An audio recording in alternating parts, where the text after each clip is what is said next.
מרגש ומשמח לעמוד פה היום יחד עם כולכם ולהניח את אבן הפינה לבניין האולפנה שלנו. אולפנת צביה ירושלים, אם אולפנות צביה. גם אנחנו עומדות על חזונו של הרב צבי יהודה קוק לטפח תלמידות ארץ ישראליות, עצמאיות, משכילות, רחבות דעה, אוהבות את החיים, מחוברות לטבע ולעולם, לחברה ולמדינה, אבל לא פחות מכך, מכירות במקור הקדוש של כל אלו. כשראיתי פעם ראשונה את תוכניות הבניין, שפשפתי את העיניים. יצרו כאן בניין יפהפה, שיכול להיות כר פורה לחלומות גדולים. חזוננו הגדול הוא נפלא, וחלומנו הגדול מתגשם, כשבנות ישראל לומדות בהיקפים גדולים מאוד חוכמה ותורה. והחוכמה והתורה האלה הם הופכים את עם ישראל למהות אחרת, לחשבון אחר, לתורה אחרת.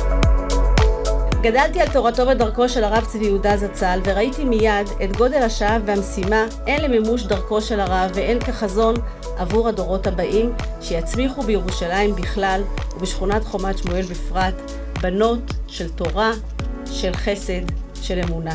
אבן מעשו הבונים הייתה לראש פינה.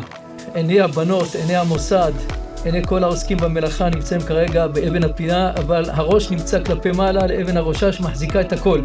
ושם אנחנו יודעים, זו בעצם תורתנו הקדושה, זה מה שמחזיק אותנו בסוף, עוד היד נטויה, אז יהיו ברוכים ובעזרת השם נעשה ונצליח.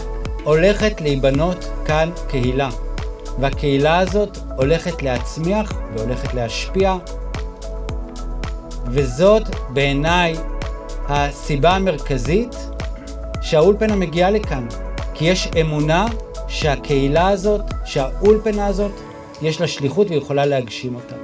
חז"ל אומרים, אין אדם לומד אלא במקום שליבו חפץ. החינוך האמיתי הוא לדעת לשבור את חומות ומסכי הברזל שיש לילדינו ברגישות ובנחישות, ולחדור אל ליבם עד שיאמרו חפץ אני. את הקסם הזה אולפנת צביה יודעת לעשות. המשיכו לעשות חיל, ברכה והצלחה. האבן הזאת, אשר שמנו מצבה, תהיה בית גדול ומפואר, לתורה, למדע, להשכלה, לתעודה. תגדלנה כאן נערות אשר תורת חסד על לשונם. דרך ארץ היא דרכן, ורחבה ועמוקה היא השכלתן. המכובדים מוזמנים לחתום על מגילת היסוד.